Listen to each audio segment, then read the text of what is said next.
உலகத் தமிழர்களுக்கும் தமிழறிந்த மாந்தர்களுக்கும் தமிழன் தொலைக்காட்சியின் வணக்கம். அரசியல் அரங்கம் நிகழ்வில் இன்று நம்மோடு இருப்பவர் திருமிகு சுகன்யா செல்வம் அவர்கள். சென்னை மாநகராட்சியின் உறுப்பினராக செயல்படுகிறவர். அவரோடு நாம் அரசியல் பேசுவோம். வணக்கம். வணக்கம். சென்னை மாமன்றத்தில் நீங்களும் ஒரு உறுப்பினர். கடந்த காலங்களில் இந்த மழைக்காலங்களில் வெள்ளம் வருகிற போது பல இடங்களில் குறை சொன்னாங்க, இங்கே வடியலை அங்கே வடியலைன்னு சொல்லி. உங்களுடைய பகுதி நீங்கள் எப்படி அதை பாதுகாத்தீங்க? ஏன்னா உங்களுடைய பகுதியை பற்றி அந்த அளவிற்கு குறைகள் வந்ததாக தெரியலை. அதை எப்படி நீங்கள் கையாண்டீங்க? வணக்கம். நான் 109வது வார்டு மாமன்ற உறுப்பினர் சுகன்யா செல்வம். என்னோட பகுதி பார்த்திங்கன்னா பள்ளமான பகுதி, சூளைமேடு பகுதி. அந்த இடத்துல பார்த்திங்கன்னா நம்ம ஃபஸ்ட்டு நாங்கள் மாமன்ற உறுப்பினராக பதவியேற்று 2022 நான் ஃபஸ்ட்டு அப்போ தான் நம்ம வெள்ளத்தையே பார்க்குறோம். அப்போ நாங்கள் அதுக்கு அடுத்தது பார்த்திங்கன்னா 2023 அப்போ வெள்ளம் எந்தெந்த இடத்துலலாம் மழை தண்ணீர் தேங்கி இருந்துச்சோ அதெல்லாம் நம்ம பார்த்துட்டோம். ஐடென்டிஃபை பண்ணிவிட்டு நம்ம அதிகாரிங்கிட்ட கலந்து பேசி இந்த இடத்தெல்லாம் ஸ்டாம் வாட்டர் ட்ரெயின் போடணும், இந்த இடத்துலலாம் ஜூட் பைப் வைக்கணும், இந்த இடத்துல எதனால மழை தண்ணி இங்கே தேங்கி நிற்குது அதோட காரணம் கண்டுபிடிச்சி நாங்கள் எல்லா இடத்துலையுமே ஸ்டாம் வாட்டர் ட்ரெயின் போட்டோம். முக்கியமாக பார்த்திங்கன்னா மழைநீர் வடிகால் வாயில் தூர்வாரும் பணி மிக சிறப்பாக அதிகாரிகள் எங்களுக்கு ஒத்துழைப்பு கொடுத்து பண்ணி கொடுத்தாங்க. அதனால இந்த மழையில் எந்த இடத்துலையுமே தண்ணி தேங்கவே இல்லை 109வது வார்டில். உங்களுடைய பகுதியில் எந்தெந்த இடத்துல தண்ணீர் நின்றது அப்படின்னு நீங்கள் கண்டுபிடிச்சிங்க முன்னாடி? ஃபஸ்ட்டாக ராஜவீதி, கல்யாணபுரம், திருவள்ளூர்புரம், இந்த மாதிரி இந்த பகுதியில் தான் ரொம்ப தண்ணி. அதுவும் அந்த ஜோன் 8லேருந்து இந்த தெரு கொஞ்சம் பள்ளமான பகுதின்றதுனால இந்த தெருவில் அந்த சைடு இருக்க தண்ணி இங்கே வழிஞ்சு வந்துருச்சு. ஸோ இந்த இடம் தான் அதிகமாக தண்ணி நின்ன பகுதி, ராஜவீதி, கல்யாணபுரம், திருவள்ளூர்புரம். இப்போ இப்படி ஒரு நிலை ஏற்படும் போது அதுக்கு மாற்று வேலையெல்லாம் செய்கிறீங்க, அந்த இடத்த உயர்த்துறீங்க, எதாவது பண்ணுறீங்க. அப்போது அடுத்த இடத்துக்கு அந்த அது இன்னொரு இடம் பள்ளமாயிடும், அங்கே தண்ணி வந்துடும். அப்படியான சூழலில் அதை எப்படி நீங்கள் சரி? அந்த மாதிரி சூழல் வராது. இப்போ நம்ம ராஜவீதின்னு பார்த்தீங்கன்னா அங்கே ஸ்டாம் மழைநீர் வடிகால்வாய் ஒரு குறிப்பிட்ட பகுதி தான் போட்டிருக்காங்க. அடுத்த பகுதி அதோட தொடர்பு இல்லாமல் மிஸ்ஸிங் லிங்க், இது மிஸ்ஸிங் லிங்காக இருக்கிறதுனால அதை நாங்கள் கண்டறிஞ்சு அங்கே இப்போ நாங்கள் ஜூட் பைப்பாக இருக்கட்டும், ஒரு மிஷினை எடுத்துகிட்டு ஜெட்ராட்லாம் போட்டு எல்லாமே நாங்கள் அந்த வெள்ளம் வராத அளவுக்கு மழை பெய்யும் போது அங்கே தண்ணீர் மழை தண்ணீர் தேங்காத அளவுக்கு நம்ம எல்லா ஏற்பாடுகளும் முன்னேற்பாடுகள் பண்ணியிருந்தோம். சில இடங்களில் சென்னை மாநகரத்தில் சில இடங்கள்லாம் பார்த்திங்கன்னா மழை பெய்ய தொடங்கிய உடனே அந்த டிராக்டர்களில் அந்த மோட்டாரை வச்சு கொண்டு நிறுத்தி வச்சுருந்தாங்க. அந்த மாதிரியான நிலை உங்கள் பகுதியில் இருந்ததா? ஆமாம், நாங்கள் 2 இடத்துல முன்னேற்பாடு தான். ஏன்னா திடீர்னு இப்போ கால சூழ்நிலை எப்படி என்னென்னு சொல்ல முடியல, கணிக்க முடியல, மாறிட்டுருக்கு. ஸோ நம்ம எதிர்பார்த்ததை விட மழை அதிகமாக பெய்ந்ததுன்னா திடீர்னு ஏரிகள்லாம் திறந்து விட்டாங்கன்னா நம்மளுக்கு சில பகுதிகளில் மோட்டார் தேவைப்படுது. எங்களுக்கு 2 மோட்டார் கொடுத்துருந்தாங்க, டிராக்டர் மோட்டார். அது நாங்கள் வச்சுட்டு தான் இருந்தோம், ஆனால் அதை பயன்படுத்தலை, ஏன்னா தண்ணி நிற்கலை. அந்த 2ஐயும் நீங்கள் கேட்டு வாங்கினீங்களா இல்லை அவங்களாகவே ஒதுக்கீடு பண்ணாங்களா? இல்லை, அவங்க தான் ஒதுக்கீடு பண்ணாங்க. இப்போ இந்த மாதிரியான நிலையில், அதாவது சென்னை மாநகரத்தை பொறுத்த வரைக்கும் திராவிட முன்னேற்ற கழகம் வெற்றி பெற்றிருக்கிற அந்த மாமன்ற அந்த இடங்கள், அங்கே உள்ள உறுப்பினர்களுக்கு முக்கியத்துவம் தரப்படுகிறது. கூட்டணி கட்சியில் நின்று வெற்றி பெற்றவர்களுக்கு அவங்களுக்கான வேலைகளில் செய்வதில் கொஞ்சம் பாதிப்புகள்லாம் இருக்குது. அவங்க அதை சரியாக ஆதரிப்பதில்லை, நிதியை ஒதுக்குவதில்லை, அப்படிலாம் சிலர் பேசுகிறாங்க. இது உண்மையா? உங்கள் நிலைமை எப்படி? இது தவறான கருத்துன்னு நான் சொல்வேன். ஏன்னா என்னோடய வார்டு 109 பொறுத்தவரையில் வார்டு மீட்டிங்கில் மண்டல குழு தலைவராக இருந்தாலும் அண்ணன் எஸ் மதன்மோகன் அவர்கள் இருந்தாலும் சரி, மேயர் அவர்கள் இருந்தாலும் சரி, மாமன்றத்துலேயும் நான் நிறைய தடவை பேசியிருக்கேன். குறிப்பாக பார்த்திங்கன்னா இந்த கில்நகர் பூங்கா, அப்புறம் சுரங்கப்பாதை, அதெல்லாம் நம்மளுக்கு ரோடு எல்லாமே நம்ம கேட்ட உடனே எல்லாமே நிதி ஒதுக்கீடு செய்யப்பட்டு எல்லாமே அவங்க போட்டு கொடுத்துட்றாங்க. நம்ம கேட்குறது கூட்டணி கட்சி சார்ந்து நாங்கள் கேட்குறது எல்லாமே நிறைவேற்றி கொடுக்குறாங்க. இன்னும் சில அதாவது பொதுமக்களுடைய பார்வையில் என்னன்னு கேட்டிங்கன்னா, இப்போ நீங்கள் வந்து காங்கிரஸில் நின்று வெற்றி பெற்றிருக்கிறீங்க. இந்த இடத்துல மறுபடியும் நீங்களே வருவதற்கான வாய்ப்புகள் இருக்குது. அதனால் திராவிட முன்னேற்றக் கழகத்தில் இருக்கிற பொறுப்பாளர்கள் உங்களுடைய செல்வாக்கை குறைக்க வேண்டும் என்று செயல்படுகிறார்கள்லாம் சொல்கிறாங்க. அப்படிலாம் கிடையாது. நாங்க வந்து மக்கள் வர மாமன்ற உறுப்பினர் நம்மளுக்கு எல்லாம் நல்லது செய்வாங்கன்னு சொல்லிட்டு நம்மளுக்கு ஓட் போடுறாங்க. அவங்களுடைய நம்பிக்கையை காப்பாற்றுற விதத்தில் நம்ம வந்து மக்களுக்கு என்னென்ன தேவையோ, ஒரு கவுன்சிலர்னா ஒரு மாமன்ற உறுப்பினர்னா இந்த வேலைகள் செய்யணும், அந்த வேலையை தான் நான் மக்களுக்காக செஞ்சிட்ருக்கேன். ஸோ எந்த இடையூறுகள்லாம் வந்து எனக்கு கிடையாது. நான் வந்து சுதந்திரமாக செயல்பட்டுட்ருக்கேன். யாரும் இடையூறுலாம் கொடுக்கறது கிடையாது. இப்போ வந்து நீங்கள் அங்கே வந்து வேட்பாளராக அறிவிக்கப்பட்ட பின்பு மக்களை சந்திச்சிருப்பீங்க, வாக்குகள் கேட்குறதுக்காக போயிருப்பீங்க. அப்போ என்னென்ன குறைபாடுகள் இருக்கிறது, இதையெல்லாம் நிவர்த்தி செய்வேன் அப்படின்னு நீங்கள் உறுதி கொடுத்துருப்பீங்கல்ல, அந்த மாதிரியான உறுதிமொழிகள் எல்லாவற்றையும் நீங்கள் நிறைவேற்றிட்டீங்களா, இல்லை இன்னும் இருக்கா? மோஸ்ட்லி பார்த்தீங்கன்னா எல்லாமே 99.9 சொல்லுவாங்க இல்லையா, 99.9 வந்து நிறைவேற்றிருக்கேன். இன்னும் அந்த 1 பாயிண்ட் என்னன்னு பார்த்தீங்கன்னா, மீதம் இருக்கிற அந்த மழைநீர் வடிகால்வாய், அதுவும் பார்த்தீங்கன்னா இப்போ நம்மளுக்கு ஒர்க் ஆர்டரை சேங்ஷன் பண்ணியாச்சு. இப்போ பொங்கல் முடிஞ்சு அந்த ஒர்க்கும் ஸ்டார்ட் பண்ணுறாங்க. பொதுவாக மக்கள் பார்த்திங்கன்னா அவங்களுக்கு முதல் வந்து தரமாக ரோடு இருக்கணும். அவங்களுக்கு ரோடு பள்ளமேடாக இருக்கக்கூடாது. மழை காலத்தில் பார்த்திங்கன்னா தண்ணீர் வந்து தேங்கி நிற்கக்கூடாது. அப்புறம் வெளிச்சம் இருக்கணும், சுகாதாரமாக இருக்கணும், குப்பையெல்லாம் கரெக்டாக இது பண்ணணும். அந்த இது பொறுத்த வரைக்கும் கொசுக்கள்லாம் இருக்கக்கூடாது. இது எல்லாமே பார்த்திங்கன்னா நான் வந்து மாமன்ற உறுப்பினராக பதவியேற்று இந்த 3 ஆண்டு காலம் நிறைவடைய போகுது. இதில் என்னென்னலாம் எனக்கு வந்து மக்கள் நான் பிரச்சாரத்தில் ஈடுபடும் போது சொல்லியிருந்தாங்களோ அந்த அனைத்து வேண்டுகோளையும் எல்லாமே நான் நிறைவேற்றிட்டேன். இப்போ ஊராட்சி ஒன்றியங்களில், ஊராட்சிகளில், வார்டுகளில் இருந்து பஞ்சாயத்து தலைவர், இந்த மாதிரி எல்லா பொறுப்பும் எம்எல்ஏ வரைக்கும் பெண்கள் வெற்றி பெற்றால் அந்த பெண்களை வேலை செய்ய விடுவதில்லை, அவருடைய கணவர்களோ அண்ணனோ தம்பியோ அப்பாவோ அப்படி தான் செயல்படுறாங்க அப்படின்ற ஒரு கருத்துக்கு உங்களுடைய பணியில் யாராவது தலையீடு, அதாவது உறவினர்கள் தலையீடு உள்ளதா? அப்படிலாம் கிடையாது. என்னுடைய கணவர் கூட பார்த்திங்கன்னா என்னோட ரூம் கூட வரமாட்டாங்க. என்னுடைய அந்த நாற்காலி இந்த சீட்டில், என்னோட சீட்டில் கூட அவங்க இன்னை வரைக்கும் 3 ஆண்டு காலங்கள் நிறைவடைந்திருக்கு. என்னோட சேரில் கூட அவங்க உட்காந்தது கிடையாது. சொல்லப்போனால் இதை குறிப்பாக பார்த்திங்கன்னா அவங்க வந்து என்ன ஆஃபீஸில் பார்த்திங்கன்னா மேடம் தான் கூப்பிடுவாங்க. அதாவது உங்களுடைய பணிகளில் அவருடைய தலையீடு இல்லைன்றீங்க? எதுவுமே இல்லை.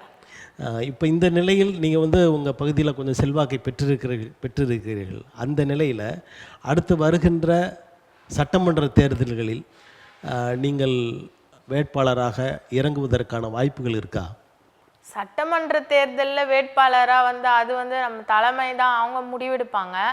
இப்போ எனக்கு இந்த மாமன்ற உறுப்பினர் பதவி தான் பிடிச்சிருக்கு. ஏன்னா பார்த்திங்கன்னா மாமன்ற உறுப்பினர் தான் ஃபஸ்ட்டு அடிப்படையில் பேசிக் லெவல் பார்த்திங்கன்னா மக்களோட மக்களாக வந்து கலந்து அவங்களுக்கு வந்து என்னென்ன குறைகள் இருக்குது அதை நிவர்த்தி பண்ணலான்னு சொல்லிட்டு உடனே போக முடியும். நம்மளுக்கு ஒரு வார்டு எல்லா மக்களையும் சந்திக்கலாம். எனக்கு வந்து கவுன்சிலர் அந்த மாமன்ற உறுப்பினர் பணி தான் பிடிச்சிருக்கு. இல்லை, பொதுவாக 1வது படித்த பின் 2வது வகுப்பிற்கு போக வேண்டும் அப்படின்னு நினைக்கிறது இயல்பு. அந்த மாதிரியான நிலை உங்களுக்கு உங்கள் மனநிலையில் இல்லையா? அது காலங்களும் சூழ்நிலையும் பதில் சொல்லும். அது நம்ம முன்னாடியே சொல்ல முடியாது இல்லைங்களா? நீங்கள் தொடர்ந்து ஒரு பலமான கூட்டணியில் இருக்கீங்க, திராவிட முன்னேற்ற கழக கூட்டணி. 2026 அந்த கூட்டணியில் இருக்கலாம், அல்லது வேறு கூட்டணி கூட மாறலாம், அது தலைமை முடிவெடுக்கும் அப்படின்னு சொல்லுவீங்க. ஆனால் அப்படி இருக்கும் பொழுது உங்களுடைய வேட்பாளர்கள் வெற்றி பெற்று பல பேர் சட்டமன்ற உறுப்பினர்கள் ஆகிவிட்டால் அவர்களுக்கு அமைச்சரவையில் இடம் கேட்பீர்களா? அதற்கு நீங்கள் வந்து ஆதரவு கொடுப்பீங்களா? இடம் கேட்கறது வந்து தலைமை முடிவெடுக்கும். எங்களுடைய தொண்டர்கள் வந்து அந்த இடம் வந்து கேட்க தான் விருப்பப்படுறாங்க. அதாவது அடுத்தடுத்த இடத்துக்கு போகணும்னு ஆசைப்படுறாங்க. ஆமாம். இப்போ அண்மையில் நடந்த அண்ணா பல்கலைக்கழகத்தில் ஒரு விரும்பத்தகாத நிகழ்வு நடந்தது. இந்த நிகழ்வை ஒட்டி நடைபெறுகிற திராவிட மாடல் ஆட்சி மீது பலர் குற்றச்சாட்டுகளை வைக்கிறாங்க. அண்ணா திராவிட முன்னேற்ற கழகம் பல இடங்களில் சுவரொட்டி ஓட்டுறாங்க, யார் அந்த சார் அப்படின்லாம். இப்படி இருக்கிற சூழலில் மொத்தமாகவே இந்த அரசை குற்றம் சாட்டுவது சரின்னு நினைக்கிறீங்களா, இல்லை இந்த குற்றத்திற்கு பொறுப்பேற்பவர் யார் அப்படின்னு நினைக்கிறீங்க? நம்ம தமிழக அரசை வந்து இதுக்கு நம்ம பொறுப்புன்னு சொல்ல முடியாது. ஏன்னா பார்த்தீங்கன்னா அண்ணா பல்கலைக்கழக வேந்தர் வந்து பார்த்தீங்கன்னா மதிப்பிற்குரிய ஆளுநர் அவர்கள் தான். இப்போ என்னோட ஆஃபீஸில் என்னோட ஆஃபீஸ் என்னோட மாநகராட்சி ஆஃபீஸில் ஏதோ ஒரு தவறு நடக்குதுன்னா என்னோட ஆஃபீஸ்க்கு யார் பொறுப்பு? நான் தான் பொறுப்பு. அப்போ வந்து அந்த பாலியல் தவறுக்கு வந்து யார் பொறுப்புன்னு பார்த்தீங்கன்னா ஆளுநர் அவர்கள் தான் பொறுப்பு. இந்த ஆளுநரை வந்து இந்த கதையில் வந்து எடுக்கவே மாட்றாங்க. மொத்தமாக பார்த்தீங்கன்னா எதிர்கட்சி வந்து நம்ம தமிழ்நாடு அரசு, தமிழக அரசு, திமுக தான் காரணம் அப்படின்னு வந்து ஒரு தவறான பிம்பத்தை வந்து சித்தரிக்கிறாங்க. இங்கே ஆளுநர் வந்து ஸ்டோரியில் வரவே இல்லை, அவரை எதுவுமே கேட்கவும் இல்லை.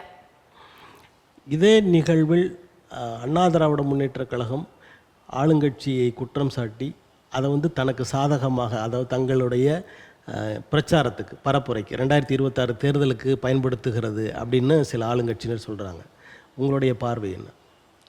இல்லை, அவங்க எதிர்கட்சி பார்த்தீங்கன்னா எது ஒன்று தொட்டதுக்கெல்லாம் வந்து தமிழ்நாடு அரசு, தமிழக அரசு, திராவிட முன்னேற்ற கழகம் அதே தான் சொல்கிறாங்க. இது வந்து ஒரு பெண் பாதிக்கப்பட்டிருக்காங்க, அவங்களுக்கு எவ்வளோ ஒரு மன உளைச்சல் இருக்கும், அது வந்து அவங்க எதிர்கட்சி வந்து பார்க்க மாட்றாங்க. நம்ம எதனா ஒன்று எது நடந்தாலுமே அவங்க மேலே, திமுக அரசு மேலே வந்து குற்றச்சாட்டு வைக்கணுன்றதுக்காக சும்மா ஒரு தவறான ஒரு கற்பனை வந்து யார் அந்த சாருன்னு சொல்லிட்டு அவங்க அந்த நீங்கள் சொன்ன மாதிரி அந்த 2026 வந்து பிரச்சாரம் பண்ணுறதுக்காக தான் இந்த போஸ்டர் அதெல்லாம் ஒட்டியிருக்காங்கன்றது என்னுடைய கருத்து. மக்களுக்கும் தெரியும். ஏன்னா தொட்டதுக்கெல்லாம் வந்து எது பண்ணாலுமே, எங்கே ஒரு தவறு நடந்தாலுமே திமுக அரசு மேலே தான் குற்றம் சாட்டுறாங்க அவங்க அதிமுக. இந்த மாதிரி, அதாவது உங்கள் கூட்டணி கட்சிகளை தவிர மற்ற எதிர்க்கட்சிகள் எல்லாம் திராவிட முன்னேற்ற கழக அரசை குற்றம் சாட்டுகின்றன, நிறைய குற்றச்சாட்டுகள் வைக்கிறாங்க. இந்த நிலைமையிலும் கூட முதலமைச்சர் என்ன சொல்கிறாருன்னா, நாங்கள் 200 தொகுதிகளை வென்றெடுப்போம் அப்படின்னு சொல்கிறார். இது நடக்குமா? கண்டிப்பாக நடக்குங்க. திமுகன்றது வந்து ஒரு மிகப்பெரிய பலமான கட்சி. அது மட்டும் இல்லாமல் மத சார்பின்மை கட்சி. அதில் வந்து எங்களை போன்ற நாங்கள் காங்கிரஸ் வந்து ஒரு வலுவான கட்சி. அது மாதிரி நிறைய வந்து கூட்டணி கட்சிகள் இருக்காங்க. ஸோ அவங்க வருகின்ற தேர்தலில் 200 தொகுதிகள் வந்து கண்டிப்பாக வெற்றி அடைவாங்க. யார் என்ன சொன்னாலுமே உண்மைன்றது வந்து இப்போ மக்கள் வந்து எல்லாருமே விழிப்புணர்வாக இருக்காங்க. யார் என்ன சொன்னாலும் நம்பிட மாட்டாங்க. எது உண்மை, எது பொய், எது கற்பனைன்னு சொல்லிட்டு இப்போ இருக்க மக்களுக்கு ரொம்ப தெளிவாகவே தெரியும். ஸோ வருகின்ற தேர்தலில் நம்மளுடைய தமிழ்நாடு முதல்வர் அவர்கள் சொன்ன மாதிரி 200 தொகுதிகள்லாம் அவங்க வெற்றி அடைவாங்க. நிறைய குறைகள், அதாவது இந்த மகளிர் உதவி திட்டம், மகளிர் உரிமை தொகை திட்டம் கூட பட்டியலின மக்களுக்கு வந்த தொகையை எடுத்து இதில் மாற்றி கொடுக்குறாங்க அப்படின்னு சொல்லி சில குற்றச்சாட்டு வைக்கிறாங்க. இதனால் அந்த பட்டியலின மக்களுடைய வாக்குகள் திராவிட முன்னேற்ற கழகத்திற்கு கிடைக்காது அப்படின்லாம் சொல்கிறாங்க. உங்களுடைய பார்வை? அதுதான், எல்லாமே வந்து தவறான தகவல் தான். இது அவங்களோட பட்டியலினத்தோட மக்களோட வந்து பணத்தை வந்து மகளிர் உரிமை தொகைக்கு போகிறது வந்து தவறான தகவல் தான். அவங்க வந்து அதுக்குன்ட்டு நிதி ஒதுக்கியிருப்பாங்க இல்லையா, பட்ஜெட்டில் நிதி ஒதுக்கியிருப்பாங்க, அதன்படி தான் அவங்க கொடுத்துட்டு வராங்க. இப்போ மோஸ்ட்லி பார்த்தீங்கன்னா திராவிட முன்னேற்ற கழகத்துடைய ஓட்டே வந்து ஃபுல்லாகவே பட்டியலின சமூகத்தை அவங்க சேர்ந்தவங்க தானே வாக்குகள் வந்து அதிகமாக இருக்காங்க, அவங்களுடைய வாக்குகள் தான் அதிகம். ஸோ இதெல்லாம் வந்து பொய்யான தகவல், பொய்யான பரப்புரையெல்லாம் வந்து மேற்கொண்டு வருகிறாங்க. அந்த வாக்குகள் குறைவதற்கான வாய்ப்பு இல்லை, குறைவதற்கு வாய்ப்பே இல்லைங்க. இப்போ 200 தொகுதிகளில் வெற்றி பெறுவோம்னு சொல்லிட்டாரு. அந்த அளவிற்கு ஒரு நம்பிக்கை தரக்கூடிய ஒரு வேலையை உங்கள் தொகுதியில், அதாவது உங்கள் வார்டில் நீங்கள் செஞ்சுருக்கீங்களா? கண்டிப்பாக 100% செஞ்சுருக்கேன். என்ன பார்த்தீங்கன்னா, நான் மாமன்ற உறுப்பினராக பதவியேற்று சொன்ன மாதிரி நான் 3 ஆண்டு காலங்கள் நிறைவடைய போகுது. 2022 ஒவ்வொரு வாரம் சனிக்கிழமையும் நாங்கள் நேரடியாக போயிட்டு மக்களை சந்திக்கிறோம். அவங்களுடைய குறைகள் என்னன்ட்டு கேட்குறோம். நான் மட்டும் போக மாட்டேன், எங்களுடைய அதிகாரிகள், பெருநகர சென்னை மாநகராட்சியோட கார்ப்பரேஷன் அதிகாரி, மெட்ரோ வாட்டர், அப்புறம் street light, SI, health SI எல்லாருமே வருவாங்க. ஸோ இப்போ வந்து அவங்க மக்கள் வந்து சொல்கிறாங்கன்னா, இந்த ரோடு வந்து சரியே இல்லை, ஒரே பள்ளம் பள்ளமாக இருக்குது, எங்களுக்கு எதனா பண்ணி கொடுங்கன்னா உடனே ஏஐ வருவார், நோட் பண்ணிப்பார். அதுக்கு அடுத்தது ஒரு 2-3 டேஸில் 2-3 நாளைக்குள்ளே அந்த இடத்துல பேட்ச் போட்டு கொடுத்துருவாங்க. என்கிட்ட இந்த மாதிரி வார சனிக்கிழமை நாங்கள் போய் மக்களை சந்தித்து கேட்டு தான் கிட்டத்தட்ட நாங்கள் வந்து ஒரு 78 ரோடு 78 தார் சாலைகள் போட்டு கொடுத்துருக்கோம் மக்களுக்கு. இப்போ நீங்கள் சனிக்கிழமை மட்டும்தான் வேலை பார்க்குறீங்களா?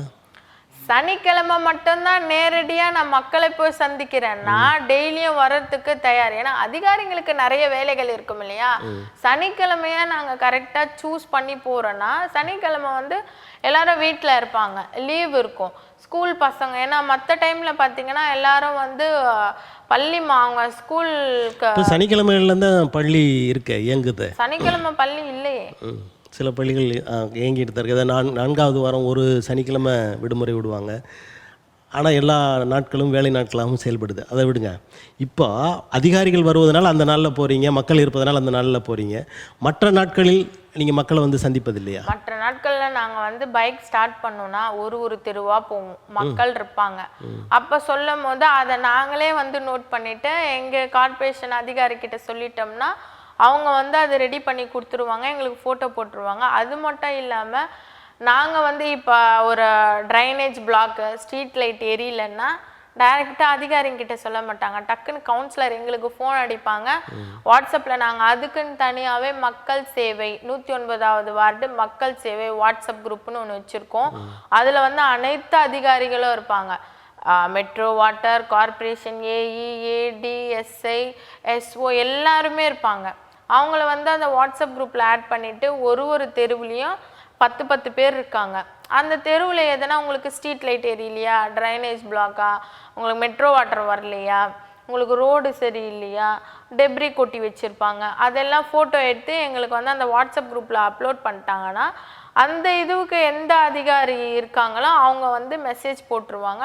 உடனே அங்கே போய் அட்டன் பண்ணிவிட்டு அந்த அட்டன் பண்ண ஃபோட்டோவும் அந்த வாட்ஸ்அப் குரூப்பில் அனுப்பிடுவாங்க. இப்போ உங்களுடைய எல்லைக்குள்ளே இருக்கிற சிலர் வந்து ஏதாவது வீடு கட்டுறாங்க அப்படின்னு சொன்னால் பல இடங்களில் இதை கேள்விப்பட்டிருக்கோம். அதாவது செங்கலோ அல்ல ஜல்லியோ கொண்டாந்து அந்த வீட்டுக்கிட்ட கொட்டிட்டா அந்த வீட்டுக்காரங்கிட்ட போய் தகராறு பண்ணுறது, கமிஷனுக்கு வாங்குறது அப்படின்லாம் சில கவுன்சிலர்கள் ஈடுபடுகிறார்கள் அப்படின்லாம் சொல்கிறாங்க. நீங்கள் அந்த மாதிரி வேலையை ஏதாவது செஞ்சுருக்கீங்களா? அந்த மாதிரி வேலைகள் நாங்கள் செஞ்சதே கிடையாது. எங்களுடைய வேலை என்னன்னா மக்கள் பணியே மகேசன் பணி சொல்லுவாங்க இல்லையா, அதற்கு எடுத்துக்காட்டாக தான் நாங்கள் இன்னை வரைக்குமே இருக்கோம், இனிமேலும் அப்படி தான் இருப்போம். எங்களுடைய மக்களுக்கும் தெரியும் என்னை பற்றி கவுன்சிலர் எப்படிப்பட்டவங்கன்ட்டு என்னுடைய மக்களுக்கும் தெரியும். 109வது வார்டில் இருக்கிற அத்தனை பேருக்குமே தெரியும். இப்போ இந்த மக்களில் உங்களுக்கு நீங்கள் செய்கிறது சரியாக இருக்குது அப்படின்னு உங்களை வரவேற்றவர்கள் அல்லது உங்களை பாராட்டியவர்கள் அதை ஏதாவது குறிப்பிட்ட சில நிகழ்வுகள் சொல்ல முடியும்? இப்போ எந்த கட்சியாக இருந்தாலுமே சரி, இப்போ நம்ம அந்த எலெக்ஷன் அப்படின்றப்ப தான் நம்ம இந்த ஒரு என்ன சொல்கிறது எங்களுடைய கட்சி சார்பாக நாங்கள் நிற்கிறோம். அது எலெக்ஷன் முடிஞ்சிட்டு மாமன்ற உறுப்பினராக நம்ம அந்த சேரில் வந்து உட்காந்துட்டோம்னா, இப்போ காங்கிரஸ் கட்சினா காங்கிரஸ் கட்சிக்கு மட்டும்தான் நாங்கள் எல்லாமே செய்வோம், ஹெல்ப் பண்ணுவோம். திமுகவுக்கு மட்டும்தான் ஹெல்ப் பண்ணுவோம் அப்படி கிடையாது. பிஜேபியாக இருந்தாலும் ஏடிஎம்கே இருந்தாலும் எல்லா கட்சியாக இருந்தாலும், ஏன்னா நான் ஒரு பொதுவான ஆளு, கவுன்சிலர், எல்லாருக்குமே ஹெல்ப் பண்ணுவேன். எல்லாருமே நான் பாராட்டவும் செஞ்சுருக்காங்க. குறிப்பாக பார்த்தீங்கன்னா ஏடிஎம்கேல எல்லாருமே பாராட்ட செஞ்சுருக்காங்க, பிஜேபிலையும் கூட. யாரும் உங்களை திட்டலையா? யாரும் திட்டல, ஏன் திட்டணும், எல்லாமே நான் செஞ்சு கொடுத்துட்றேன். என்ன சொல்லியிருக்காங்கன்னா, இத்தனை வருஷம் நாங்கள் பார்த்துருக்கோம், நிறைய கவுன்சிலர் பார்த்துருக்கோம், அந்த கவுன்சிலர் ஆஃபீஸ் வர்றதுக்கே எங்களுக்கு கூச்சமாக இருக்கும், ஆனால் வந்து நீங்கள் எது ஒன்று சொன்னாலுமே டக்குன்னு வந்து நிற்கிறீங்க, நாங்கள் வந்து ஈஸியாக வந்து உங்களை வந்து நேரடியாக சந்திக்க முடியுது அப்படின்னு சொல்லிட்டு மக்கள் நிறைய பேர் சொல்லியிருக்காங்க. இப்போ இந்த அளவுக்கு பண்ணுறீங்க, உங்களுக்கே ஒரு மன நிறைவு இருக்குன்ற மாதிரி பேசுகிறீங்க. அடுத்த முறை உங்களுக்கே அந்த பொறுப்பை, அதாவது அந்த வேட்பாளர் என்ற நிலையை தந்தாங்கன்னா உங்களுடைய வெற்றி வாய்ப்பு எப்படி இருக்கும்? இப்போ இந்த 2022 பார்த்தீங்கன்னா 5848 ஓட்டு வித்தியாசத்தில் வின் பண்ணேன். அடுத்த வாட்டி பார்த்தீங்கன்னா ஒரு 15000 ஓட்டு டிஃப்ரெண்ட்டில் வின் பண்ணுவேன். 15000 20,000 கூட சொல்லலாம். ஏன்னா அந்த அளவுக்கு இப்போது கில் நகர் அப்படின்னு பார்த்தீங்கன்னா அந்த ஏரியா மக்கள்லாம் வந்து ஓட்டுலாம் வந்து போடவே மாட்டாங்க. அந்த ஏரியாவில் இருக்கிற மக்கள்லாம் ஓட்டு வந்து போடுவாங்கன்னு நான் கண்டிப்பாக சொல்கிறேன். ஏன்னா அவ்வளோ வேலைகள் நம்ம பண்ணியிருக்கோம். அவங்க எது சொன்னாலும் பண்ணி கொடுக்குறோம். நம்ம ஃபோன் பண்ண உடனே அசோசியேஷன் மீட்டிங்காக இருந்தாலும் சரி, அதில் வந்து நம்மளை கூப்பிட்டு இதெல்லாம் எங்களுக்கு வந்து நிறைவேற்றி கொடுங்க அப்படின்னு சொல்லுவாங்க. நான் எல்லாமே பண்ணி கொடுத்துருக்கேன். இப்போ கில் நகர் என்று சொல்லும்போது ஒரு முக்கியமான இடமாக பார்க்கப்படுகிறது. அந்த இடத்துல அந்த பூங்கா, விளையாட்டு மைதானம்லாம் இருக்குது. இதற்கெல்லாம் அதோடைய மேம்பாடுகளுக்கெல்லாம் நீங்கள் என்ன செஞ்சுருக்கீங்க?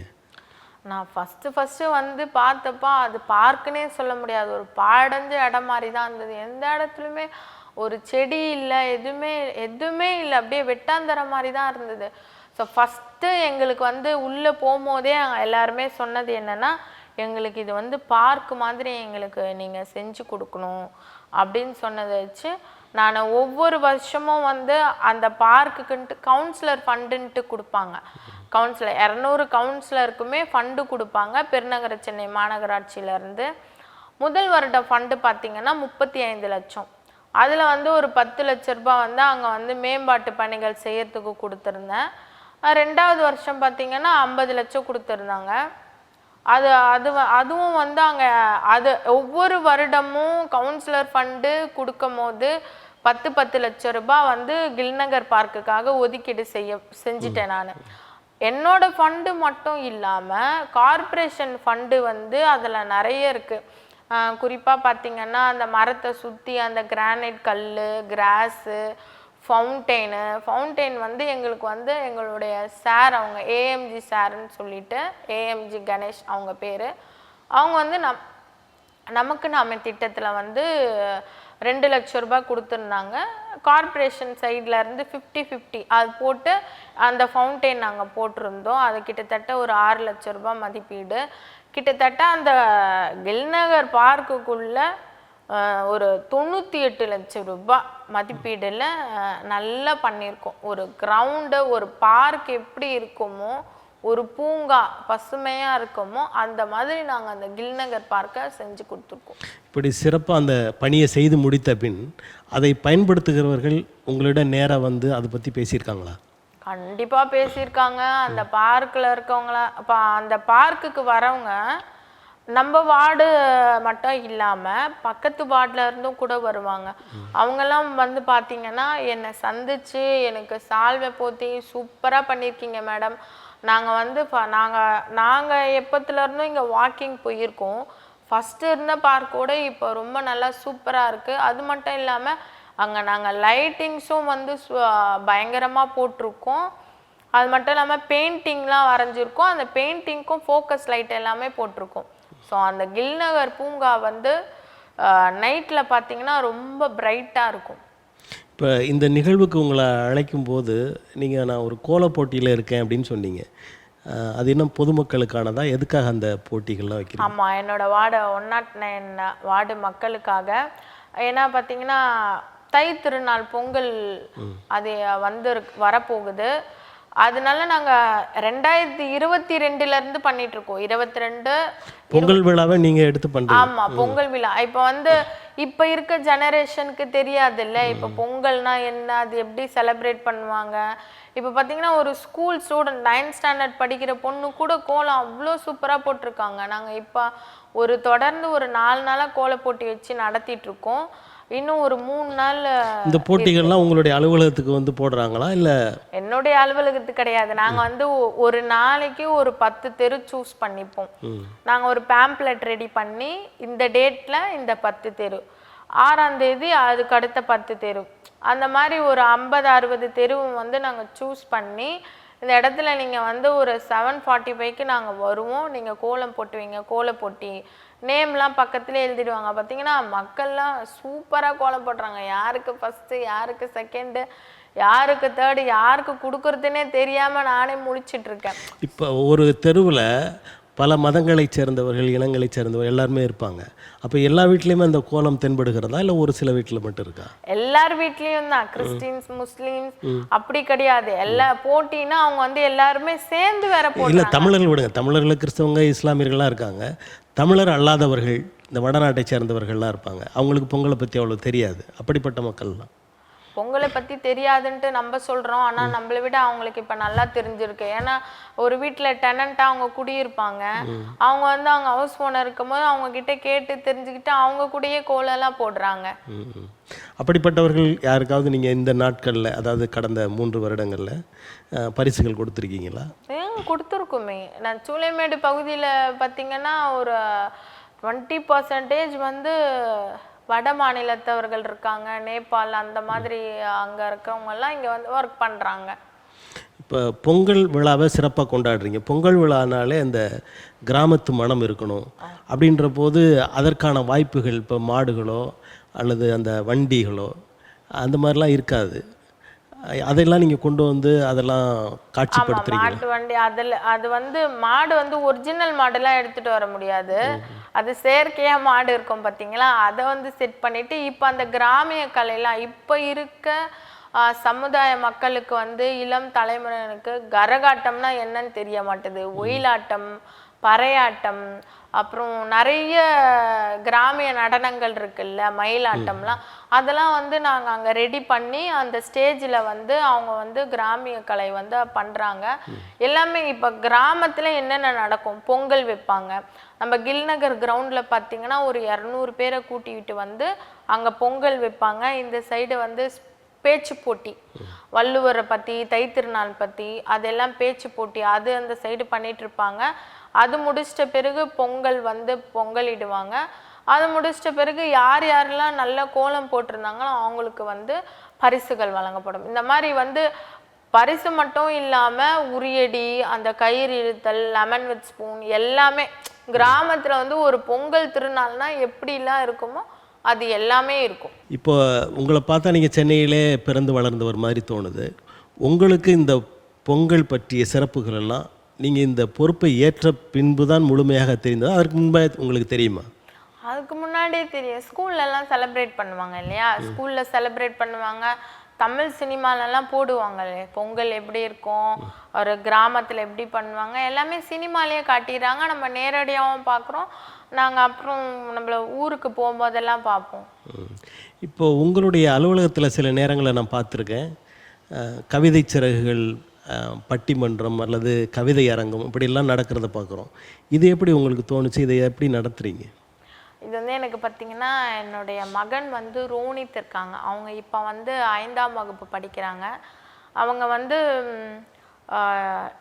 யூகேஜி படிக்கும் போது 1330 திருக்குறள் வந்து சொல்லி அவங்க நம்மளுடைய மாண்புமிகு தமிழ்நாடு முதல்வர் அவர்களுடைய திருக்கரங்களால் சான்றிதழும் 10,000 ரூபாய் பரிசு தொகையும் வாங்கியிருந்தாங்க. யூகேஜி படிக்கும்போது அப்போ வந்து நாம் என்ன யோசிச்சோம்னா, சார் நம்ம பையன் நல்லா திருக்குறள் சொல்கிறான், அப்போ நம்ம பிள்ளைய மாதிரி நம்ம வார்டில் இருக்க எல்லா பசங்களும் படித்தா நம்மளுக்கு ஒரு சந்தோஷமாக இருக்கும். அதனால வந்து கவிதை சிறகுகள் அமைப்பு தான் ஃபஸ்ட்டு அங்கே கூட்டிகிட்டு போய் தான் என்னுடைய கணவர் தான் கூட்டிகிட்டு போவாங்க. அங்கே கூட்டிகிட்டு போய் என்னுடைய பையன் வந்து ஃபஸ்ட்டு ஒரு 10 திருக்குறள் சொல்ல ஆரம்பித்தான். அதுக்கடுத்தது 20, 30, 40 அந்த மாதிரி 1330. ஸோ வந்து என்னுடைய பையன் ஃபஸ்ட்டு எங்கே போயிட்டு 10 திருக்குறள் சொல்ல ஆரம்பித்தானோ அவங்கள வந்து நினைவு கூறுற வகையில் தான், அவங்களுக்கு ஒரு நன்றி செலுத்துகிற வகையில் தான் அவங்கள வந்து நம்மளுடைய மாமன்ற உறுப்பினர் அலுவலகத்தில் அவங்க மாதத்தில் மாதம் ஒரு முறை வந்து நாங்கள் கவிதை சிறகுகள் அமைப்பு மூலயமா பேச்சு போட்டி வந்து நடத்திட்டு வரோம். இப்போ பேச்சு போட்டின்னு பார்த்தீங்கன்னா 109 109வது வார்டு மட்டும் இல்லை, 112லேருந்தும் வருவாங்க. பக்கத்தில் இருக்கிற நம்ம கூப்பிட மாட்டோம். நம்ம வந்து 109 வார்டில் ஒரு வாட்ஸ்அப் குரூப் இருக்கு, காம்படிஷன் குரூப்னு நாங்கள் கிரியேட் பண்ணி என்னோட வார்டில் வந்து எந்தெந்த ஸ்கூல்லாம் இருக்கோ அந்த HM வந்து ஆட் பண்ணியிருக்கோம். அவங்க வந்து தகவலை தெரிவிச்சிடுவாங்க. அப்போ தெரிவிக்கும் போது அவங்க பேரண்ட்ஸ்லாம் இருப்பாங்க இல்லையா, அந்த பேரண்ட் வந்து இன்னொரு பேரண்ட் கிட்ட பேசுறது, இந்த மாதிரி இந்த இடத்துல வந்து கவுன்சிலர் ஆஃபீஸில் பேச்சு போட்டி வச்சுருக்காங்க, உங்களுக்கு தெரியுமா, அப்படியே ஒருத்தவங்க வந்து பேச ஆரம்பித்து இது வந்து மாமல்லபுரம், கொளத்தூர், அது வரைக்கும் மௌலிவாக்கம், அது வரைக்கும் போயிட்டு ஆவடி, அந்த தூரத்தில் வரைக்கும் போயிட்டு இங்கே பசங்க வந்து அவங்களே 1 மாதம் வந்து இந்த மழைனால நடத்தலை நாங்கள் பேச்சு போட்டி. உடனே ஃபோன் போட்டு, மேடம் நீங்கள் பேச்சு போட்டி நடத்துறியா? இல்லைங்க மழையாக இருக்குது, ஸோ வேண்டாம், நீங்கள் தூரத்துலேருந்து எல்லாரும் வரணும், பசங்களுக்கும் கஷ்டமாக இருக்கும், அதனால் ஒரு மாதம் டிசம்பரில் நடத்தலை அப்படின்னு சொல்லி அவங்கக்கிட்ட சொல்லிக்குவோம். நல்ல பிள்ளைகளும் வந்து ஆர்வமாக இருக்காங்க, நல்லா பேசுகிறாங்க. ஏன்னா இப்போ இருக்க வந்து இளைஞர்களுக்கும் சரி, பள்ளி மாணவர்களும் சரி, இப்போ ஒரு ஃபோட்டோ காமிச்சு இவங்க யாருன்னு கேட்டாங்கன்னா அவங்களுக்கு தெரியல. அந்த நம்மளுடைய தலைவர்கள், சுதந்திர போராட்ட வீரர்கள், நம்மளுடைய இந்திய நாட்டுக்காக தியாகங்கள் பல செய்கிறவங்கெல்லாம் அவங்களுக்கு வந்து தெரியணுன்ற விதத்தில் ஜனவரி பார்த்திங்கன்னா காந்தி அவர்களுடைய நினைவு தினம் வரும். அந்த மாதிரி காந்தி, அப்புறம் பிப்ரவரியில் எந்தெந்த தலைவர்களோட பிறந்த நாள் வரும் அதை வந்து நாங்கள் தலைப்பாக வைத்து அவங்களுக்கு வந்து ஒரு ஸ்கூலுக்கும் போயிட்டு கொடுத்துட்டு வந்துடுவோம். பசங்க வந்து வந்துடுவாங்க. இந்த கவிதை சிறகுகள் அமைப்பு மூலமாக அவங்க ஜட்ஜஸ் வந்து அந்த அமைப்பு மூலமாக வருவாங்க. அவங்களுக்கும் கவியரங்குகள் வந்து இங்கே நடத்துறதுக்கு நாங்கள் சொல்லியிருக்கோம். அவங்க மாதம் இங்கே நடத்துகிறாங்க நம்முடைய 109 கவுன்சிலர் வார்டு ஆஃபீஸில்.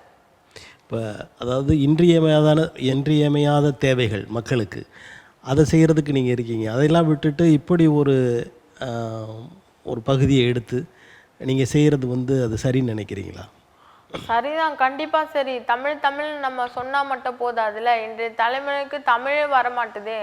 இப்போ இதன் மூலமாக பார்த்திங்கன்னா பேச்சு போட்டி, அவங்களுடைய பேச்சாற்றலும் வளரும், பசங்களுக்கு ஸ்டேஜ் ஃபியர் அந்த பயமும் போகும். அப்புறம் நம்ம பசங்களுக்கு எல்லா தலைவர்களை பற்றியும் தெரியும்.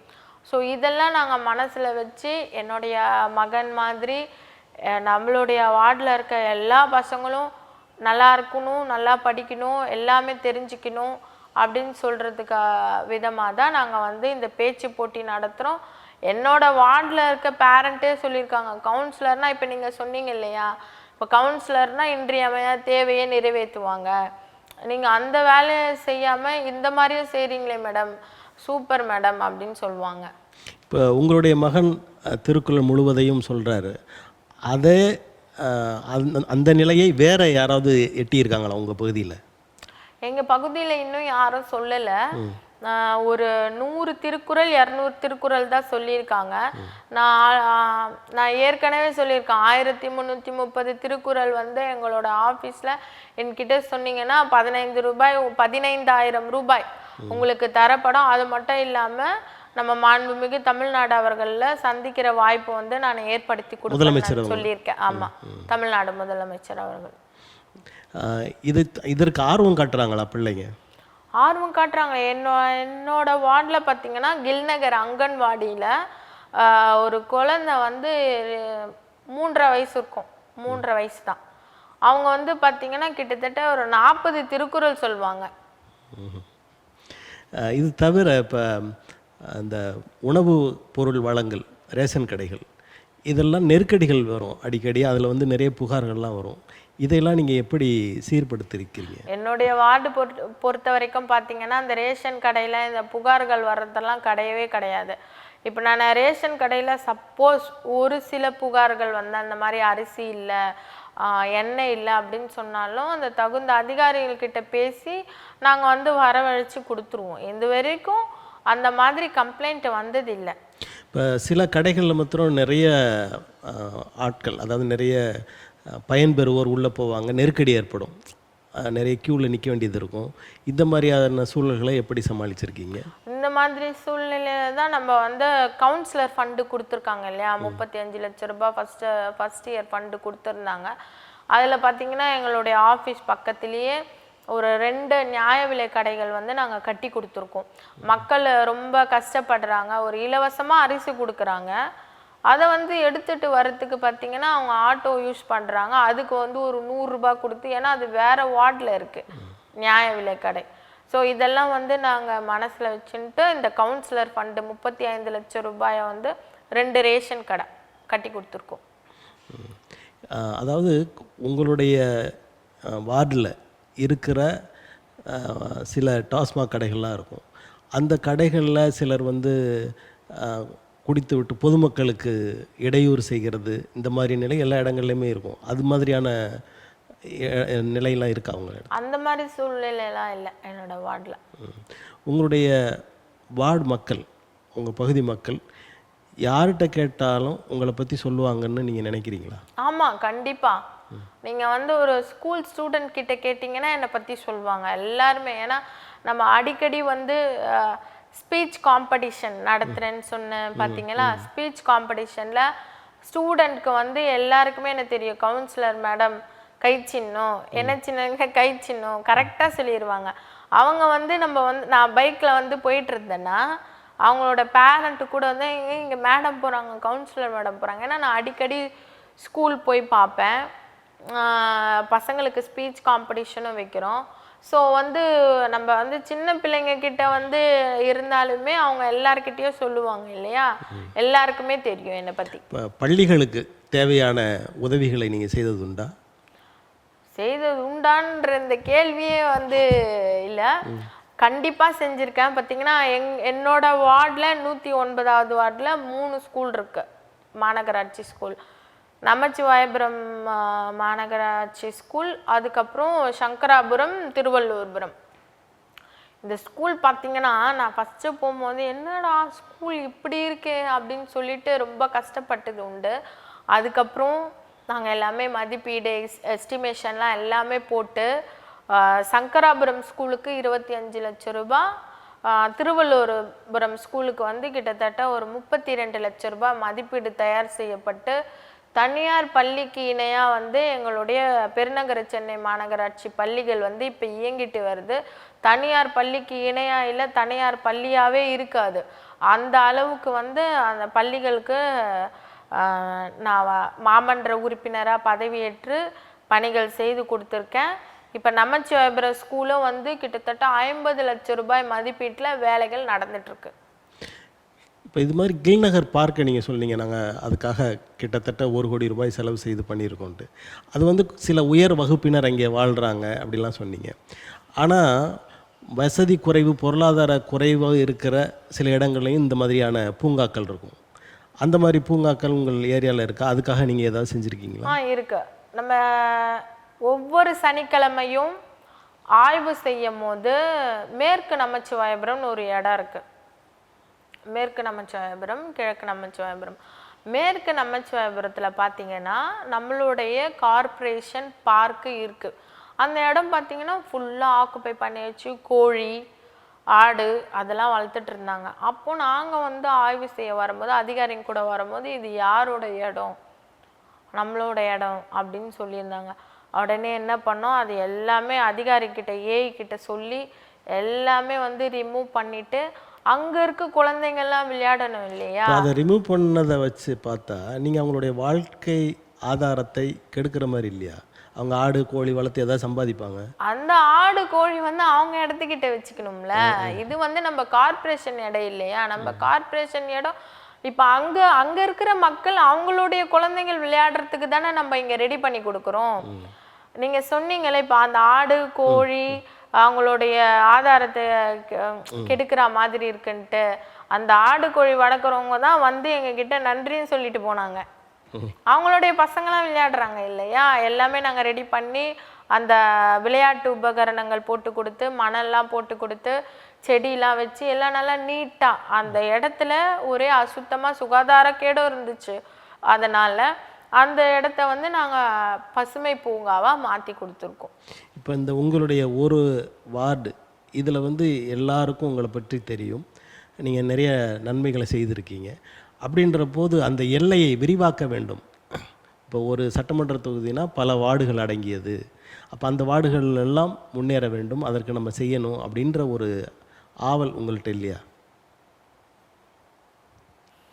நீங்கள் அதாவது சட்டமன்ற உறுப்பினர் ஆகணுன்ற ஆசை இருக்கா, இல்லை அந்த இல்லை இதுவே போதுன்ற நிலையில் இருக்கீங்களா? எனக்கு இதுவே போதும், அதான் நான் தான் சொல்லிட்டேனே. இப்போ குறிப்பாக உங்களுடைய இந்த செயல் மிக சிறப்பாக இருந்தது அப்படின்ட்டு உங்களுடைய ஏரியாவில் இருக்கிற உங்கள் வார்டில் இருக்கிற மக்கள் சொன்ன ஏதாவது 1-2 நிகழ்வுகள்? ஸ்பீச் காம்படிஷன் ஒன்று, ரெண்டாவது பார்த்தீங்கன்னா செல்வ மகள் சேமிப்பு திட்டம். நம்ம போஸ்ட் ஆஃபீஸ் அந்த திட்டம் வந்து நாங்கள் கிட்டத்தட்ட பார்த்தீங்கன்னா ஒரு 500 குழந்தைகளுக்கு நாங்கள் ஒரு 1000 ரூபாய் டெபாசிட் பண்ணி ஓப்பன் பண்ணி கொடுத்துருக்கோம். அங்கன்வாடியில் இருக்க குழந்தைங்களுக்கு, ஸ்கூலில் படிக்கிற குழந்தைங்களுக்கு, அது வந்து செல்வ மகள் சேமிப்பு திட்டம் நாங்கள் ஓப்பன் பண்ணி கொடுத்துருக்கோம். அது மட்டும் இல்லாமல் எல்லாருக்குமே செல்வ மகள் தான் தெரியும், செல்வ மகனும் இருக்குது. செல்வ மகன் வந்து அதுவும் நாங்கள் ஓப்பன் பண்ணி கொடுத்துருக்கோம். இப்போ உங்களுடைய செயல்பாடுகளில் இது எனக்கு ரொம்ப மனநிறைவை தந்தது அப்படின்னு சொல்கிற அந்த செயல்பாடு என்ன? எது மனநிறைவு கொடுத்ததுன்னா எல்லாமே மனநிறைவு கொடுத்தது. அதில் ஒன்று பார்த்தீங்கன்னா எனக்கு இந்த ஸ்பீச் காம்படிஷன் தான் ரொம்ப பிடிக்கும். ஏன்னா எல்லா குழந்தைங்களும் வந்து நல்லா பேசுவாங்க. இப்போ நான் எப்படி என்னோட பையன் வந்து ஒரு ஸ்டேஜில் போயிட்டு பேசும்போது நான் ஒரு ஆஸ் அ பேரண்ட்டாக இங்கே உட்காந்து அவனை ரசிக்கிறனோ, அதே மாதிரி என்னோட வார்டில் இருக்க சின்ன குழந்தைங்களாம் சூப்பராக பேசுவாங்க. யூகேஜி படிக்கிற ஒரு பையன் இருக்கான், அஜய்ன்னு சொல்லிட்டு. அவன்லாம் ரொம்ப அழகாக பேசுவான் தமிழ். சில பசங்களுக்கெல்லாம் தமிழே வராதுல, அவங்களெல்லாம் பேச வச்சு நான் அப்படியே ரசிச்சுட்டு அப்படியே கேட்டுகிட்டே இருப்பேன். அவங்க பேசுறது அடுத்து என்ன பேசுவாங்க, நெக்ஸ்ட்டு என்ன பேசுவாங்க, நெக்ஸ்ட்டு என்ன பேசுவாங்கன்ட்டு அவங்க பேசுகிறத வந்து நான் வந்து ரசிச்சுட்டு இருப்பேன். எனக்கு இந்த பேச்சு போட்டி தான் எனக்கு மன நிறைவாக இருக்குது. இப்போ பொதுவாக சொல்லுவாங்க, பேசுவதை விட செயல்படுவது நல்லது அப்படின்னு சொல்லுவாங்க. அவங்களுடைய செயல்பாடுகள், அவங்க படிப்பு, அந்த விஷயங்களில் உங்களுடைய பார்வை இருக்கிறதா? அவங்களுடைய முன்னேற்றத்தில், இல்லை அவங்க பள்ளியில் எப்படி இருக்கிறாங்க அப்படின்றதெல்லாம் பார்ப்பீங்களா? அவங்கன்னா என்னோட பசங்க சொல்கிறேன். உங்களோட பசங்க, உங்களுடைய வார்டு பசங்கள்? ஆமாம், கண்டிப்பாக. இப்போ ஒரு பையன் வந்து ஸ்கூல் இருக்குதுன்னு வச்சுக்கோங்களேன், அந்த டைமில் ஸ்கூலுக்கு போகாமல் எனக்கு தெரியும், கார்ப்பரேஷன் ஸ்கூல் பசங்க எல்லாருமே எனக்கு தெரியும், எல்லாருமே ஐடென்டிஃபை, எல்லாரோட பேரும் தெரியும். அப்போ அந்த பையன் வந்து ஸ்கூலுக்கு போகாமல் நான் பைக்கில் போகும்போது அவன் போகிறான்னா நான் பைக்கை நிறுத்தி அவனை கேட்பேன், என்ன நீ ஸ்கூலுக்கு போகல, எதுக்கு போகல அப்படி கேட்டால், எனக்கு ஃபீவர் அப்படி சொல்லுவான். போய் சொல்லாதடா, ஃபீவர்னா இப்படி போயிட்டுருக்கியே எங்கடா இல்லை இன்னைக்கு போகல அப்படின்னு சொல்லுவான். ஸ்கூலுக்கு கண்டிப்பாக போகணும்ப்பா, நான் வந்து நாளைக்கு வந்து பார்ப்பேன் அப்படின்ட்டு சொல்லுவேன். ஸோ அந்த இடத்துல நிறுத்தி நான் அந்த நம்மளுடைய பசங்களை கேட்டுட்டு தான் போவேன். இப்போ உங்களுடைய வார்டில் இருப்பவர்களை பக்கத்து வார்டுக்காரங்க பாராட்டியது அல்லது உங்களை பாராட்டியது அந்த மாதிரியான நிகழ்வு கண்டிப்பாக இருக்குது. நிறையா இப்போ நான் வந்து 109 வார்டு, 106, அதான் பார்த்தீங்களா, எல்லாத்துக்குமே பேஸ் வந்து நீங்கள் ஃபஸ்ட்டு கேட்டீங்க இல்லையா, இது வந்து தேவையில்லாத ஒன்றா இருக்கும், இது நல்லதா அப்படின்னு அந்த ஸ்பீச் காம்படிஷன் கேட்டிங்க இல்லையா, அதில் தான் அந்த ஸ்பீச் காம்படிஷன் வைக்கும் போது தான் 106, 108, 112, 196 அந்த சைடு எல்லா வார்டு மக்களும் வராங்க இல்லையா, அவங்க எல்லாருமே எங்களுக்கு வந்து இந்த மாதிரி ஒரு கவுன்சிலர் இல்லை, நாங்கள் வந்து ரொம்ப மிஸ் பண்ணுறோம், நீங்கள் நல்லா வேலை செய்கிறீங்க, பசங்களுக்கு இந்த மாதிரிலாம் நீங்கள் ஊக்குவிக்கிறீங்க, நல்லா வந்து அதான் பேச்சு திறன் அதிகமாகுது, என் பையன் வந்து அவனே வந்து சொல்லி அடுத்த மாதம் வந்து பேச்சு போட்டி இருக்குது, நீ வந்து மேடம்க்கு வந்து ஃபோன் பண்ணி கேளுமா அப்படின்னு சொல்கிறாங்க. சில நிகழ்வுகளில் பக்கத்து வார்டில் இருக்கிறவங்க உங்களை அழைத்து சிறப்பித்த ஏதாவது நிகழ்வுகள் உண்டா? பக்கத்து வார்டில் இருக்கிறவங்க நம்ம கில்நகர் ரெடி பண்ணி கொடுத்துருந்தோம். அப்போ வந்து ஹானர் பண்ணாங்க, ஷால்லாம் போற்றி நீங்கள் சூப்பராக பண்ணீங்க மேடம், எங்கள் பார்க்கில் கூட இந்த மாதிரி எக்ஸசைஸ் பண்ணுற ஐட்டம்லாம் இல்லை, நீங்கள் நாங்கள் சொன்ன உடனே ஒரு பெரியவர் இருக்கார், அவர் வந்து கண்ணகி நகரில் ஏதோ அங்கேருந்து வராங்க, அவர் வந்து என்கிட்ட கேட்டிருந்தாங்க, இந்த சைக்கிளிங் மட்டும் கொஞ்சம் எக்ஸ்ட்ரா போட்டு கொடுங்கம்மா, ஏன்னா சின்ன பிள்ளைங்களாம் போய் விளையாடுறாங்க, நம்ம கேட்டால் எதனா சொல்கிறாங்க, அது ஒன்று எக்ஸ்ட்ரா போட்டு கொடுங்கன்னு சொன்னாங்க. அவங்க கேட்டு நான் ஒரு 1 வீக்கில் போட்டு கொடுத்துட்டேன். அவங்க வந்து ரொம்ப தேங்க் பண்ணாங்க. அவங்க ரொம்ப வயசானவங்க, ஒரு 80+ அந்த மாதிரி இருக்கும். இந்த மாதிரி நிறைய நிகழ்வுகள் இருக்குது. இப்போ உடல் நலம் என்பது ரொம்ப முக்கியம், அதுக்காக அந்த சுகாதாரத்துறை, சுகாதாரம் என்பது ரொம்ப முக்கியம். உங்கள் வார்டில் அது தொடர்பாக என்னென்ன நடவடிக்கைகள்லாம் நீங்கள் எடுத்திருக்கீங்க? இப்போ சுகாதாரத்துறை பொறுத்த வரைக்கும் அந்த கெனால், புலியூர் கெனால் பார்த்திங்கன்னா இப்போ நம்ம அது வந்து வேலை நடந்துகிட்ருக்கு, 112லேருந்து 109 வரை 1500 கிலோமீட்டருக்கு அது வந்து ஒரு வால் மாதிரி ரேஸ் பண்ணுறாங்க. நான் பிரச்சாரம் பண்ணும்போது அந்த மக்கள் தெரிவிச்சிருந்தது என்னென்னா, எங்களுக்கு நீங்கள் இங்கே வால் மாதிரி ரேஸ் பண்ணிங்கன்னா இங்கே குப்பையும் போட மாட்டாங்க, அப்படியே ஓப்பனாக இருக்கும், அப்படியே பைக்கில் போகிறவங்களாம் குப்பையை போட்டிட்டு போயிடுவாங்க, அதனால் வந்து நீங்கள் எங்களுக்கு ஒரு வால் மாதிரி ரேஸ் பண்ணி கொடுத்தீங்கன்னா நல்லாயிருக்கும் அப்படின்னு சொல்லியிருந்தாங்க. இப்போ அந்த வால் தான் நாங்கள் வந்து கட்டிகிட்ருக்கோம். 112லேருந்து அப்படியே வந்துட்டுருக்கு 109 வரைக்கும் ஒரு 1500 கிலோமீட்டர். 1500 மீட்டர். 1500 மீட்டர். சாரி, தொடங்கி நடத்த ஆரம்பிச்சிட்டீங்க. 112ல் ஸ்டார்ட் ஆயிடுச்சு. இன்னும் ஒரு 3 monthsல எங்களுக்கு வந்துடும் 109. மாநகரம் சொன்னாலே அந்த கொசு தொல்லைகள் அது அதிகமாகவே இருக்கும். அதற்கான அதை தீர்ப்பதற்கான அல்லது அதை தடை செய்வதற்கு அந்த மாதிரியான செயல்பாடுகள் ஏதாவது? ஆமாம், கண்டிப்பாக. இப்போ பார்த்தீங்கன்னா அது கெனாலில் தான் ஸ்டார்ட் ஆகுது. அது புழுவாக உற்பத்தி ஆகும் இல்லையா, அந்த ஒரு இடத்துலே பார்த்தீங்கன்னா நம்ம மாநகராட்சி பணியாளர்கள் ஹெல்த் டிபார்ட்மெண்ட்டில் இருக்கவங்க வந்து ஆயில் ஸ்ப்ரே பண்ணுவாங்க. அந்த ஆயில் ஸ்ப்ரே பண்ணும்போது அது மூச்சு விட முடியாமல் செத்துரும். அப்போ வந்து அந்த ஃபஸ்ட்டு ஸ்டேஜ்லேயே இருக்கும் போது நம்ம ஆயில் ஸ்ப்ரே பண்ணி அழிச்சிட்டா கொசு உற்பத்தி ஆகாது. ஸோ அந்த இடத்துல வந்து மாநகராட்சி பணியாளர்கள் ஹெல்த் டிபார்ட்மெண்ட் சுகாதாரத்துறை வந்து நல்லா ஒர்க் பண்ணுறாங்க. அது மட்டும் இல்லாமல் அந்த கெனால்லாம் வந்து நாங்கள் தூர் வாரிட்டுருக்கோம். ரொபோட்டிக் எக்ஸவேட்டர்ன்ட்டு ஒரு மிஷினு, அது பார்த்திங்கன்னா 8 கால் பூச்சி மாதிரி இருக்கும். அந்த மிஷினை வச்சுட்டு நாங்கள் தூர் வாரிட்டுருக்கோம். இன்றைக்கி கூட அந்த பணி நடைபெற்று கொண்டிருக்கிறது. இப்போ இப்படி ஓப்பனாக இருக்கிற, அதாவது திறந்த வெளியாக இருக்கிற அந்த கால்வாய்களை மூடினால் பாதுகாப்பாக இருக்கும் அப்படின்னு சிலர் சொல்கிறாங்க. அது சாத்தியமா? அவங்க மூடுனா ஃபுல்லாக மூடலை, இப்படி வால் ரைஸ் பண்ணுறோம். நம்ம வால் ரைஸ் பண்ணும்போது அவங்க குப்பைகள்லாம் அங்கே போடுறதுக்கு வாய்ப்பே கிடையாது. ஓப்பனாக இருக்கிறதுனால தான் பைக்கில் போகிறவங்க அப்படி தூக்கி போட்டு போகிறாங்க. மூடுறது இந்த மாதிரி ஸ்லாப் போட்டு மூடல, இந்த மாதிரி ஹைட்டில் வால் ரைஸ் பண்ணுறோம். இப்போ சூளைமேடு பகுதி மக்கள் கொஞ்சம் நெருக்கமாக இருக்கிற பகுதி. அப்போ குப்பைகள் அல்லது அந்த சாலைகளுடைய தூய்மை அதெல்லாம் ஒரு கேள்விக்குறியான விஷயம். இதையெல்லாம் எப்படி நீங்கள் சரிப்படுத்துறீங்க? ஆமாம், கரெக்டாக.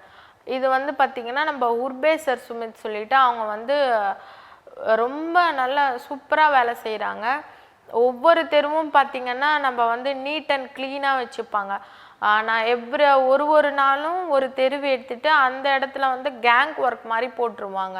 இப்போ குறிப்பாக பார்த்திங்கன்னா இப்போ முடிச்சிட்டாங்க ஒர்க்கு, ஒரு 12:30க்கு முடிச்சிட்டாங்கன்னா அதுக்கு அடுத்தது ஒரு 1 hour 12:30 to 1:30 ஒரு தெரு எடுத்துகிட்டு ஃபுல்லாக க்ளீன் பண்ணிவிட்டு குப்பை, அந்த கிளாஸ் ஐட்டம், அந்த ஃபர்னிச்சர் ஐட்டம் எல்லாமே க்ளீன் பண்ணிவிடுவாங்க. ஸோ ஒரு நாளைக்கும் கேங் ஒர்க் போட்டோம்னா ஒரு தெரு சுத்தமாகிடும், ஃபுல்லாக க்ளீன் ஆகிடும், நீட் ஆகிடும். இந்த உர்பேசர் வந்து நல்லா வேலை செய்கிறாங்க எங்களோட வார்டில். இப்போ எந்த அரசியல்வாதியாக இருந்தாலும் அல்லது எந்த பொறுப்பில் இருந்தாலும், இப்போ கவுன்சிலரோ எம்எல்ஏ எப்படி இருந்தாலும் எல்லாருக்கும் பற்றியும் குறை சொல்வது உண்டு. அந்த மாதிரியா குறைகள் உங்கள் மேலே வந்தது இல்லையா? குறைகள்லாம் வந்ததே கிடையாது. நான் தான் நேரடியாக போய் மக்களோட குறைகளை தீர்த்துறேன். அப்புறம் எப்படி என் மேலே குறை சொல்லுவாங்க? இப்போ குறை இல்லாத கவுன்சிலர் அப்படின்னு உங்களை சொல்லலாமா? கண்டிப்பாக சொல்லலாம். இப்போ அதாவது இந்த 200 வார்டுகள்லையும் கவுன்சிலர்களில் சிறந்த கவுன்சிலர்லாம் தேர்ந்தெடுப்பாங்க. அப்படி ஏதாவது உங்களுக்கான பாராட்டுகள் அல்லது வெகுமதிகள் கிடைத்தது உண்டா? ஆமாம், இப்போ செலக்ட் பண்ணுவாங்க. மேபி 109 கவுன்சிலருக்கு சிறந்த கவுன்சிலர் பரிசு கொடுப்பாங்கன்னு நினைக்கிறேன், எதிர்பார்க்குறேன். அதை அந்த பரிசை நோக்கி தான் நீங்கள் போகிறீங்களா? இல்லை உண்மையிலே அந்த பரிசுக்காக நான் போகல. நான் தான் ஃபஸ்ட்டே உங்ககிட்ட சொல்லியிருந்தேன்னா மக்கள் பணி தான் மகேசன் பணின்னு சொல்லிட்டு. அதனால நமக்கு ஓட்டு போட்ட மக்களுக்காக வர்ற கவுன்சிலர், நம்ம எத்தனை கவுன்சிலர் இங்கே இருந்தாங்க எதுவும் செய்யலை, வர கவுன்சிலராச்சும் நல்லது செய்வாங்கன்னு சொல்லிட்டு நம்மளை நம்பி ஓட்டு போட்ட மக்களுக்காக நான் வேலை செஞ்சிட்ருக்கேன். அந்த பரிசுக்காக வேலை செய்யலை. இப்போ இந்த உடல்நிலை தொடர்பாக மருத்துவ முகாம்கள் அந்த மாதிரிலாம் நடத்தியதுண்டா? ஆமாம், கண்டிப்பாக. அதை சொல்ல நான் மறந்துட்டேன். ஒவ்வொரு மாதமும் வந்து கேம்ப் போடுவாங்க. இப்போ காலநிலை மாற்றம் வருது இல்லைங்களா, பனி போயிட்டு வெயில் வருது. அப்போ குழந்தைங்களுக்கும் சரி வயசானவங்களுக்கும் சரி நிறைய பல்வேறு விதமான உடல் உபாதைகள் வரும்.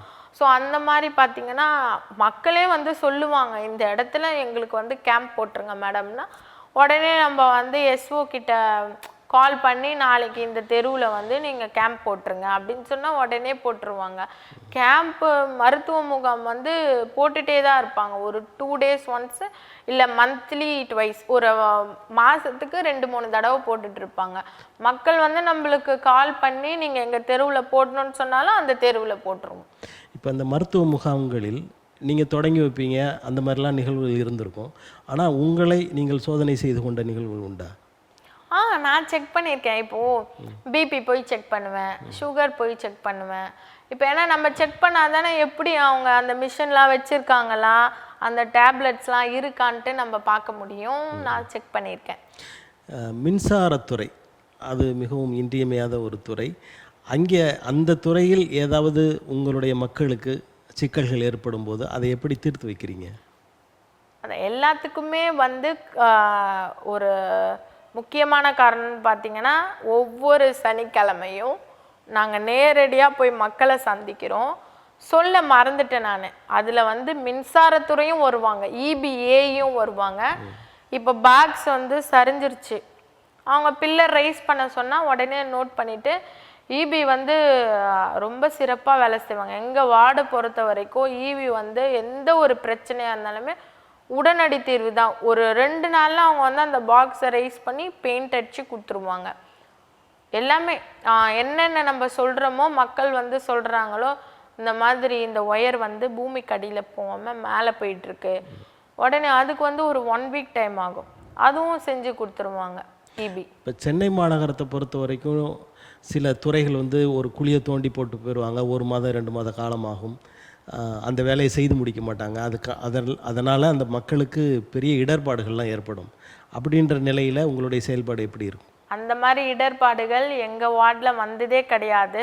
ஒரு 2 வாரத்துக்கு முன்னாடி பார்த்திங்கன்னா ஒரு பெரிய பள்ளம் விழுந்துருச்சு. வன்னியர் ஸ்ட்ரீட்டில் ஒரு 2 பள்ளம் விழுந்துருச்சு, ஆப்போசிட்டில் விழுந்துருச்சு.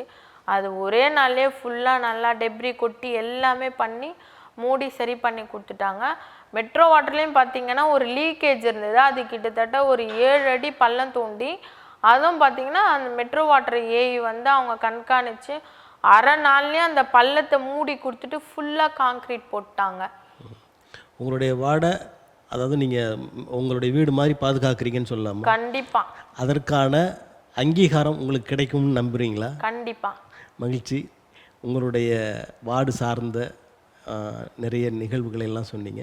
உங்களுடைய நல்ல நினைவுகளுக்கும் உங்களுடைய எதிர்பார்ப்புகளுக்கும் அவங்கெல்லாம் வெற்றி பெறுவதற்கும் எங்களது வாழ்த்துக்களை தெரிவிக்கிறோம். தமிழன் தொலைக்காட்சி சார்பில் எங்களது நன்றி.